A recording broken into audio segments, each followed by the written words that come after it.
रंग बिरंगे रंगों से बनती है रंगोली, एकता का मिसाल है अपनी होली। भाषा अलग अलग है बोली, आ हम जोली खेले होली। रंगों के इस त्योहार के मौके पर नव युग शक्ति न्यूज की पूरी टीम की ओर से आप तमाम दर्शकों सहित समस्त देशवासियों को होली पर्व की हार्दिक बधाई और शुभकामनाएं। अपने एक दिवसीय दौरे पर अमेठी पहुंचे पूर्व सीएम अखिलेश यादव ने भाजपा पर हमला बोलते हुए कहा कि भाजपा किसी की मित्र नहीं है। भाजपा ने अच्छे दिनों का वादा कर आम लोगों का चैन छीन लिया। बुलडोजर के पास दिमाग नहीं होता, वो कहीं भी चल जाता है। बता दें कि पूर्व सीएम अखिलेश यादव, पूर्व मंत्री गायत्री प्रसाद प्रजापति व सपा विधायक महाराज जी प्रजापति की बेटी सुधा के वैवाहिक कार्यक्रम में रविवार को आशीर्वाद देने पहुंचे। सपा के सदर विधायक राकेश प्रताप सिंह के घर पहुंचे अखिलेश यादव ने नववधु को आशीर्वाद दिया। दोपहर को अमेठी पहुंचे अखिलेश देर रात तक जिले के अलग अलग कई स्थानों पर गए, लोगों से मिलकर उनका कुशल छीन जाना। अमेठी सांसद स्मृति ईरानी पर बरसते हुए कहा कि सिलेंडर वाली सांसद बताएं कि सिलेंडर क्या भाव है। दो होली और एक दीपावली पर बीतने पर भी गरीबों को मुफ्त सिलेंडर नहीं मिला और होली पर्व पर सिलेंडर का दाम बढ़ा दिया।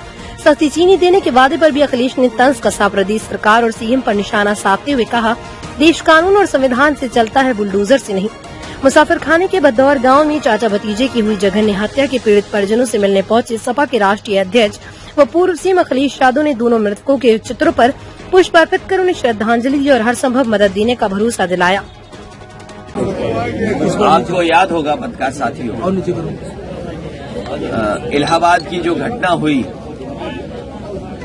इलाहाबाद की जो घटना सीसीटीवी के माध्यम से, अलग अलग कैमरों के माध्यम से जो उत्तर प्रदेश की जनता ने देखा कि बम चले, शूटिंग हुई और जो मुख्य गवाह था उसकी जान चली गई। जो सुरक्षा में पुलिस कर्मचारी, पुलिस के सिपाही लगे थे, उनकी जान चली गई। और जिस समय घटना हुई थी उस समय जिनको गोली लगी है सुरक्षा कर्मियों को, उन्हें अस्पताल ले जाया गया, लेकिन अस्पताल में भी इलाज नहीं मिला। उसी के दूसरे दिन और उसी के बाद जो घटना हुई वो आपके जिले में घटना हुई, जहां पर गोलियों से 2 लोगों की जान चली गई और इतनी गोलियां चली जिसकी कोई कल्पना नहीं कर सकता था। विधानसभा में सत्र चल रहा था, दोनों मुद्दे उठाए गए। जब इलाहाबाद और प्रयागराज का मुद्दा उठा तो सरकार ने ये कहा कि जो भी अपराधी होंगे वो मिट्टी में मिला दिए जाएंगे। और यहां पर विधायक बैठे हैं जिन्होंने सवाल किया था। अगर हम उत्तर प्रदेश को पीछे मुड़ करके देखें, एक कानपुर देहात में जो घटना हुई जिसमें न्याय के लिए पूरा परिवार जिलाधिकारी के पास गया और एक बार तो जब धरने पर परिवार बैठ गया तो उस परिवार के बेटे को कपड़े उतार दिए सर्दी में और नग्न अवस्था में उसे घर वापस भेज दिया। बाद में पुलिस प्रशासन के लोग और अधिकारी बुलडोजर लेके गए और आपने देखा होगा मां बेटी की लाशें मिली, वो जल नहीं थी।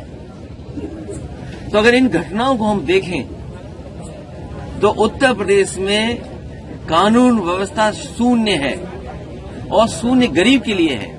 अगर गरीब उम्मीद करे कि उसे न्याय मिल जाएगा, प्रशासन, ये सरकार न्याय नहीं दे रही है। मान लीजिए जिस घटना के में हम और आप बैठे हैं, ये कोई पहली बार नहीं हुई है। पहले भी कुछ झगड़े हुए, पहले भी आपस में कुछ बातें आई हैं। सरकार और प्रशासन की जानकारी में थी बातें। आखिरकार सरकार क्या कर रही है? और सरकार ये कहती है कि सुरक्षा की बात प्रशासन की जानकारी में था, तो फिर जान कैसे चली गई? सुरक्षा की जिम्मेदारी सरकार की है। आज हमारी मांग है कि इस परिवार की सुरक्षा के लिए जो जो आश्वासन सरकार ने दिए, अधिकारियों ने पूरा करें। जिस तरीके से जान जाने पर सरकार मदद करती है, सरकार भेदभाव न करे। जिस समय मैं कानपुर देहात गया था, बलवंत सिंह की पुलिस कस्टडी में डेथ हुई, उसमें मैंने 1 करोड़ मांग की थी कि परिवार को 1 करोड़ की मदद हो। मैं इस परिवार के लिए भी 2 सदस्य क्यों जान गई है, अलग अलग परिवार हैं, 1-1 करोड़ सरकार मदद करे, इनके परिवार में जो लोग हैं उनको सरकारी नौकरी दें, सुरक्षा का इंतजाम सरकार करे, ये सरकार की जिम्मेदारी है। सरकार अपनी जिम्मेदारी से पीछे नहीं हट सकती। और तब जब ये वीआईपी डिस्ट्रिक्ट है, ये एक वीआईपी डिस्ट्रिक्ट नहीं है, हारने वाला वीआईपी, जीतने वाला वीआईपी, हारने वाला भी वीआईपी है, जीतने वाला भी वीआईपी है। और अगर वीआईपी डिस्ट्रिक्ट में ये हालत है, अभी मैं माताएं बहनों को देख रहा था, कितने गरीब हैं, जो माताएं बैठी, बहनें बैठी, इतने बड़े वीआईपी जिले में इतनी गरीबी और उनके कोई पूछने वाला नहीं। इसलिए वीआईपी जिले में सुरक्षा का इंतजाम होना चाहिए। जो बड़े बड़े भाषण देते हैं सदनों में और दुनिया के बड़े बड़े प्लेटफॉर्म पर, कम से कम गरीबों की सुरक्षा मिले, गरीबों को न्याय मिले। जिस तरह से अपराधियों को बुलडोजर का डर दिखाया जाता है, ये सरकार, याद रखिए, बुलडोजर के दिमाग नहीं होता। बुलडोजर चलवाने वाले लखनऊ में बैठे हैं, बुलडोजर को दिशा देने वाले लखनऊ में बैठे हैं। मैं उन्हीं से कहता हूं, बुलडोजर चलाने वालों से, कि इस परिवार की मदद क्या करोगे। कानपुर देहात में जहां मां बेटी जल करके मर गए, जलते हुए लाश देखी शासन प्रशासन ने, उसके पिता ने अपनी बेटी की जलती हुई लाश देखी, पत्नी की जलती हुई लाश देखी। वो ब्राह्मण समाज के लोग थे, ब्राह्मण परिवार के लोग थे। जिस बेटे को नंगा किया प्रशासन ने, वो ब्राह्मण परिवार का बेटा था। आखिरकार सरकार क्यों चुप है? जो बुलडोजर लेकर के बुलडोजर का डर दिखाते हैं, ना वहां पर कोई कार्रवाई की और ना यहां कोई मदद कर रहे हैं।